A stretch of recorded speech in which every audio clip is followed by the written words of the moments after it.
নিচের ভগ্নাংশগুলোকে দশমিক ভগ্নাংশে প্রকাশ করো।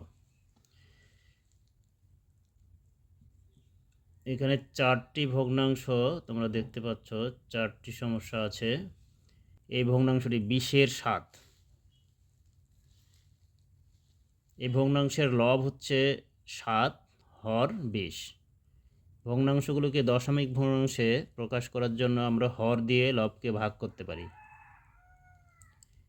এছাড়াও সমতুল ভগ্নাংশ তোমরা করেছো, সমতুল ভগ্নাংশের মাধ্যমে কিন্তু এই ভগ্নাংশগুলোকে দশমিক ভগ্নাংশে প্রকাশ করা যাবে।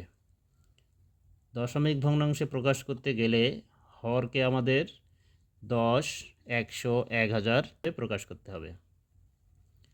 তাহলে এখানে হর দেওয়া আছে 20।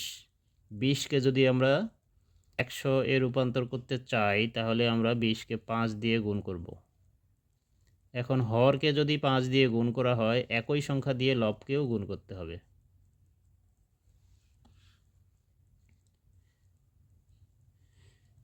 তাহলে গুণফল হচ্ছে এখানে 35, আর আমরা এখানে পাচ্ছি 100। আমরা পেলাম 100 এর 35।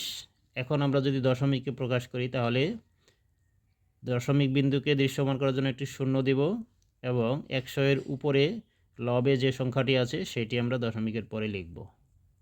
খুব সহজেই এভাবে সাধারণ ভগ্নাংশকে দশমিক ভগ্নাংশে প্রকাশ করা যায়। 2 নম্বরে আছে 50 এর 37। তাহলে আমাদের 50 দরকার নেই, আমাদের দরকার হচ্ছে 100, 10 অথবা 1000 ইত্যাদি সংখ্যা। 50কে আমরা 100 এ রূপান্তর করতে গেলে কত দিয়ে? 2 দিয়ে গুণ করতে হবে। তো 50কে আমরা 2 দিয়ে যদি গুণ করি তাহলে 37কেও 2 দিয়ে গুণ করতে হবে। গুণ করার উদ্দেশ্য হচ্ছে 10, 100, 1000 ইত্যাদি সংখ্যায় রূপান্তর করা। তো আমরা এখানে 50কে 2 দিয়ে গুণ করলে 100 হয়, তাহলে এখানে 100 লিখি। 7 2 গুণে 14, 3 2 গুণে 6, আর হাতে 107।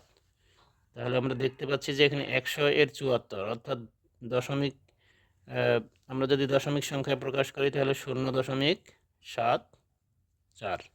তো এটি 3 নম্বর ছিল।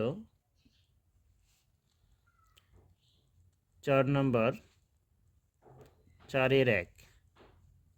এই 4কে আমরা এমন সংখ্যা দিয়ে গুণ করব যাতে 10, 100 বা 1000 ইত্যাদি হয়। তাহলে আমরা 4কে 10-এ পরিণত করতে পারি না। আমরা 4কে 100 এ যদি রূপান্তর করি তাহলে 4কে আমরা কত দিয়ে গুণ করব? 25 দিয়ে গুণ করব। 4কে 25 দিয়ে গুণ করলে 1কেও 25 দিয়ে গুণ করতে হবে। তাহলে উপরে থাকতেছে 25, নিচে 100। দশমিকে প্রকাশ করলে হবে 0.25। তো শিক্ষার্থীরা, আমি 1, 3 ও 4 এই 3টি সমস্যার সমাধান করে দিয়েছি। 2 নম্বর সমস্যাটি তোমরা নিজেরাই সমাধান করবে। ধন্যবাদ।